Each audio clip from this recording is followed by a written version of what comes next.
Hello there. Today's book is How Full Is Your Bucket? Written by Tom Rath and Mary Reckmeyer. Illustrated by Maury J. Manning. Let's get started. Felix was putting one of the last blocks on his tower when his little sister came in. I want to build with you. Felix scowled. Go away, you're too little. I'm big. Stay back, you'll knock it over. I can be very careful. Go play with your baby toys, Anna. Whack! Grandpa! Grandpa shook his head. Felix, you just dipped from your sister's bucket. Like everyone else, Anna has an invisible bucket. When it's empty, she feels bad. But when it's full, she feels great. Didn't you ever notice your own bucket? Invisible bucket? Sometimes Felix couldn't quite tell when his grandfather was joking. But the next morning when Felix woke up, there it was a small gray bucket floating above his head. When Felix came down to have breakfast, his mom was in a hurry. I got a meeting this morning, and it's almost time to go. Anna, sit still. Felix slipped and choco wheat scattered across the floor. Felix, yelled his mom, you should have used the stool to reach that. Felix could feel his bucket tip and big invisible drips spill out. Drip, drip. Ha ha ha. Anna laughed as she crunched the cereal with her shoe. Drip. Get the broom and clean that up before you miss the bus, scolded Mom. With the school bus honking, Felix quickly swept up the stairs. The chocolate wheats and grabbed the last blueberry muffin. But before he could even take one bite, Buster jumped up and grabbed the muffin from his hand. Drip. Hey, look at Felix's new backpack. My baby brother has one just like it. Drip.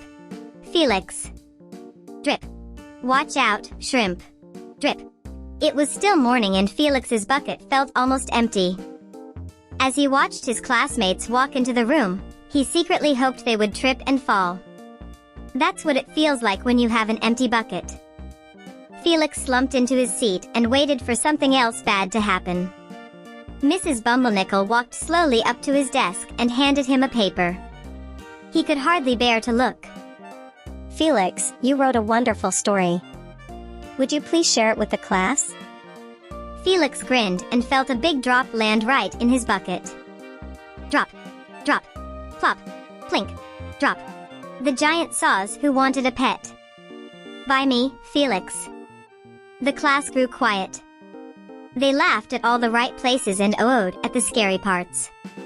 When Felix finally read the end, everyone clapped.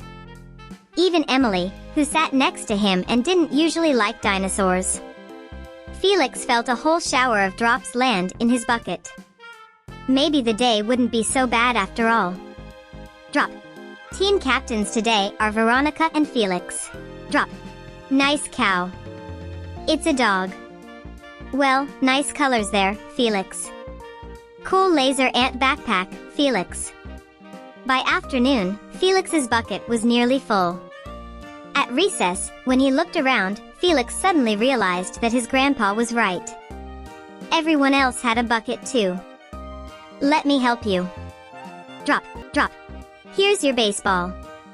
Catch. Drop. Thanks, dude. Drop. Hi, I'm Felix. First day. Drop. Yes, I'm a mayor. Drop.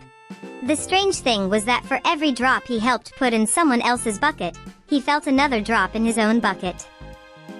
When Felix burst in the door after school, he shouted, "You were right, Grandpa. I do have a bucket and I understand how it works." Then he saw Anna's torn doll. Bad dog, he almost scolded. But then he thought dogs might have invisible buckets too. Your doll will be okay, Anna, said Felix. Mom will fix her. Until then, do you want to help me build the tallest building in the world with my blocks? And so they did. The end. If you haven't done already, please like, share, and subscribe. See you next time. Bye.